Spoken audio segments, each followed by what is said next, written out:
Hi, Mark. Hi, Mark. I will be Larry King first, and I'll be Jim Carrey later. now. Oh, yeah, now. And then later we will switch. Good evening. What up? Pleasure to have our special guest tonight. Finally, Jim Carrey, 10 movies in 5 years, and he's searching for something. I lost a cracker. You saw? Haha, Jim Carrey, he stars in Man on the Moon. I saw the movie this morning. It's a terrific life of an extraordinary guy, Andy Kaufman, directed by Milos Forman, and opening a week from today. We take this earlier today for a play tonight. Thank you for following me coming tonight. I'm so glad to be with you. Why it took you so long? Gee, I was scared. You were, weren't you? I heard you. I heard pretty rough. No, but you said it to me once. I don't like to sit down for interviews. Why? Well, you might find out who I really am and then it will be over. That's the dream anyway. People who make people laugh don't want people to know that, right? Well, I think people who make people laugh are actually kind of shy. I know it's hard to believe that, but The most comics are. they really are. They overcome app state because if they actually get serious for a second, that blah blah. It comes out. Yeah, it's true. It's always right there. So I mean, like somebody asked me to make a serious toast or anything, I rarely get to do it. It means you have to be funny. Takes a lot.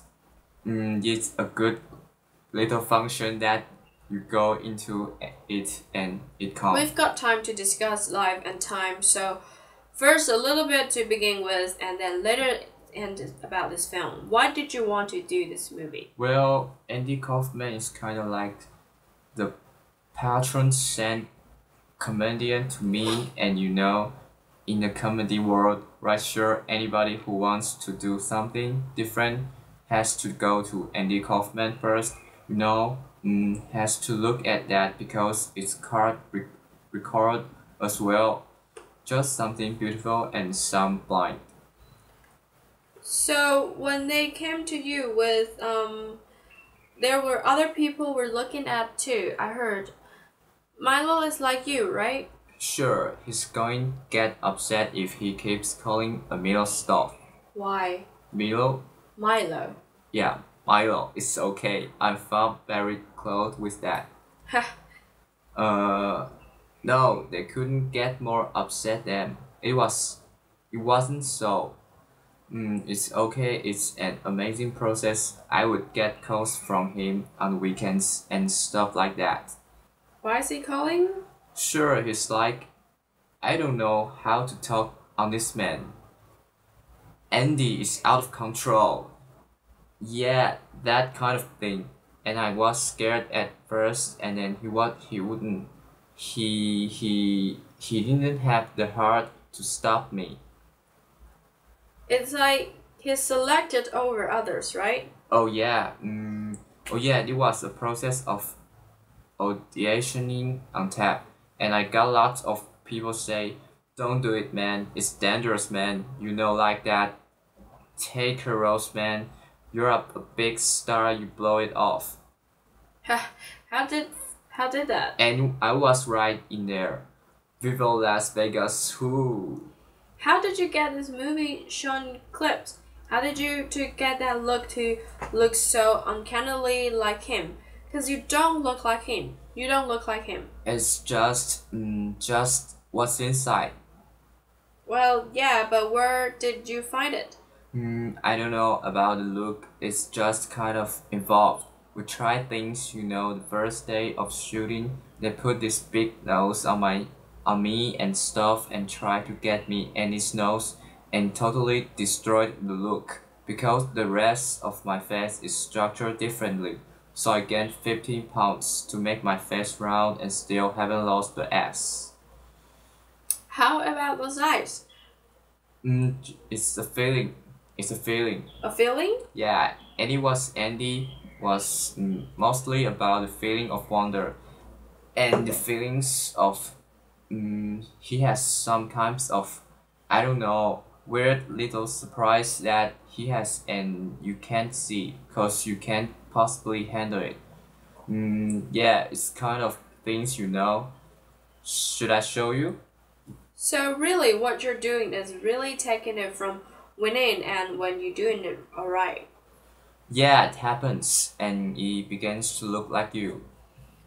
It's difficult to play someone that we have seen as opposed to the Truman Show, the character who you are inventing. This is not. This is Andy Kaufman. We know him. Right, well, there's a lot of material or things like that. Hardest thing about this, there are a heck of lot of people that are still living and knew him very well, and it's incredibly important because he portrayed him in the right way, and that was the hardest part about it. It's not trying to please them, but trying to Do it right.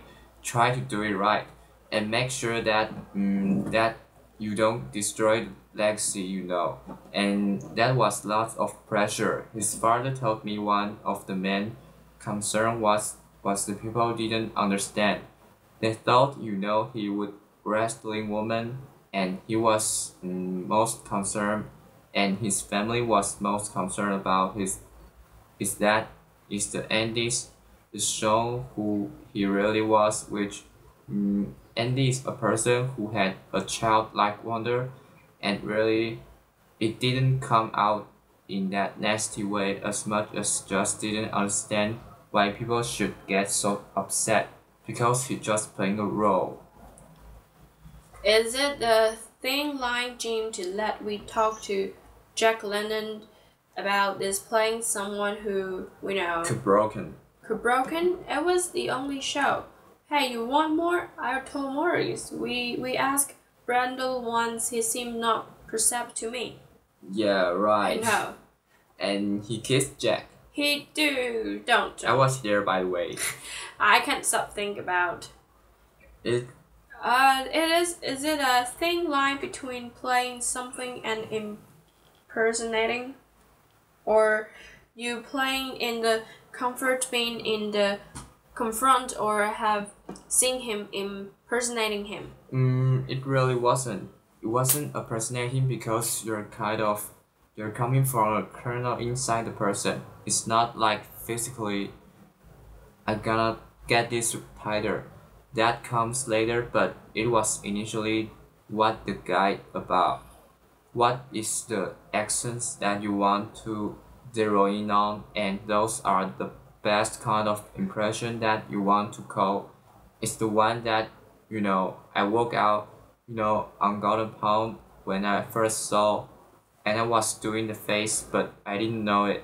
I just repeating lines from movie, but because the feeling was so strong when it refound and did that movie so strong, it just happened, and that's the best kind. Do you have to like the character you're playing? Yeah, to have you have to understand and compassion for him, sure. Yeah, I don't think it's possible to play a character you thought this guy's a jerk. You don't. It's So even if playing evil. you have to understand this person was maybe at one time who didn't receive the problem or whatever it is. Right. No. Doesn't look into the mirror and say I'm evil. Right, no. You say or else if he does is evil, it's kind of like just ignore it. To some who had ever seen Andy Carbonell or only knew a few him from Taxi, which most of the world knew him mostly from that great, maybe the best sitcom ever done. Right, and was his least favorite work. Least favorite? Yeah. That sounds through the film. By the way, he's hysterical well in, and he played it. It was amazing.